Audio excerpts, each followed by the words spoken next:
যারা অনলাইনে ওয়েবসাইটের মাধ্যমে ব্যবসা বাণিজ্য করে যাচ্ছে বা যারা ই কমার্স ব্যবসার সাথে সম্পৃক্ত তারা হয়তোবা জানে এই অনলাইন ব্যবসা বা ই কমার্স ব্যবসা করার জন্য কিন্তু ডিবিআইডি বা ডিজিটাল বিজনেস আইডেন্টিটি সার্টিফিকেট নেওয়া বাধ্যতামূলক। তো এই ডিবিআইডির জন্য কিন্তু অনেক উদ্যোক্তা অনলাইনে আবেদন করে থাকে।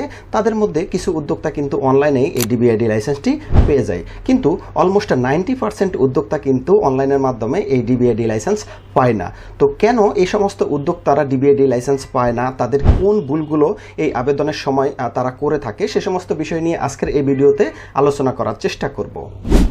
তো ডিবিআইডি লাইসেন্সের আবেদনের ক্ষেত্রে উদ্যোক্তারা যে ভুলগুলো করে থাকে তার মধ্যে প্রথম এবং অন্যতম ভুল হচ্ছে তারা যে প্রতিষ্ঠানের জন্য ডিবিআইডি লাইসেন্সের আবেদনটি করতে চাচ্ছে ওই প্রতিষ্ঠানটির রেজিস্টার অফ জয়েন্ট স্টক কর্তৃক নিবন্ধন না থাকা।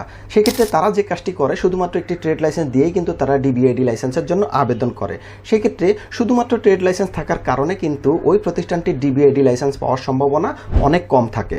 পক্ষান্তরে ওই প্রতিষ্ঠানটি যদি রেজিস্টার অফ জয়েন্ট স্টক কর্তৃক লিমিটেড লাইসেন্স বা পার্টনারশিপ ফার্ম নিবন্ধন থাকে সেক্ষেত্রে ওই প্রতিষ্ঠানটি কিন্তু ডিবিআইডি লাইসেন্স পাওয়ার সম্ভাবনা অনেক বেড়ে যায়। এক্ষেত্রে তারা যদি রেজিস্টার অফ জয়েন্ট স্টক কর্তৃক নিবন্ধন নাও থাকে সেক্ষেত্রে অল্টারনেটিভভাবে তারা কিন্তু ইক্যাপ থেকে নিবন্ধন নিলেও কিন্তু সেক্ষেত্রে এই ডিবিআইডি লাইসেন্স পাওয়ার সম্ভাবনা অনেক বেড়ে যায়।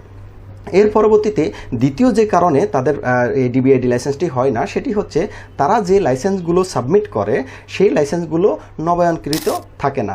অনেক উদ্যোক্তাই দেখেছি আমি যে তারা যে ট্রেড লাইসেন্স দিয়ে আবেদনটি করেছে ডিবিআইডির জন্য, উক্ত ট্রেড লাইসেন্সটির কিন্তু মেয়াদ শেষ, অর্থাৎ ওই ট্রেড লাইসেন্সটি কিন্তু ইতিমধ্যেই নবায়নকৃত না। সুতরাং নবায়নকৃত না থাকলে সেই ট্রেড লাইসেন্স দিয়ে কিন্তু আপনি ডিবিআইডি লাইসেন্স পাওয়ার কোনো আশা নেই। সুতরাং আপনি যে সমস্ত সার্টিফিকেটগুলো ডিবিআইডি লাইসেন্সের আবেদনের সময় সাবমিট করবেন উক্ত লাইসেন্সগুলো যাতে মেয়াদ থাকে সেটিও কিন্তু আপনি নিশ্চিত করবেন।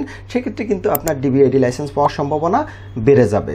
এর পরবর্তীতে তৃতীয় যে ভুলটি অনেক উদ্যোক্তায় করে থাকে সেটি হচ্ছে তারা যে ওয়েবসাইটটির জন্য ডিবিআইডি লাইসেন্সের আবেদন করতে চাচ্ছে ওই ওয়েবসাইটটির যে টার্মস অ্যান্ড কন্ডিশন একটি অপশন রয়েছে, অর্থাৎ তাদের যে ওয়েবসাইটের যে সমস্ত শর্তগুলো তারা পণ্য বিক্রি করলে কোন কোন কন্ডিশনগুলো অ্যাপ্লিকেবল হবে সেই সমস্ত টার্মস অ্যান্ড কন্ডিশনগুলো শুধুমাত্র ইংরেজিতে থাকে। এক্ষেত্রে নিয়ম হচ্ছে সেটিকে ইংরেজির পাশাপাশি কিন্তু বাংলায়ও রাখতে হবে। সেক্ষেত্রেই কিন্তু আপনি এই ডিবিআইডি বা ডিজিটাল বিজনেস আইডেন্টিটি সার্টিফিকেটটি পাওয়ার সম্ভাবনা বেড়ে যাবে।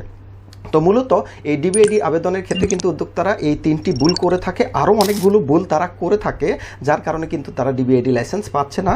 তো এই ব্যাপার নিয়ে যদি ডিবিআইডি সংক্রান্ত ব্যাপারে আপনাদের কোনো আরও সহযোগিতা থাকে বা প্রশ্ন জানার থাকে সেক্ষেত্রে অবশ্যই আমাকে ফোন করবেন, আমি অবশ্যই উত্তর দেওয়ার চেষ্টা করব।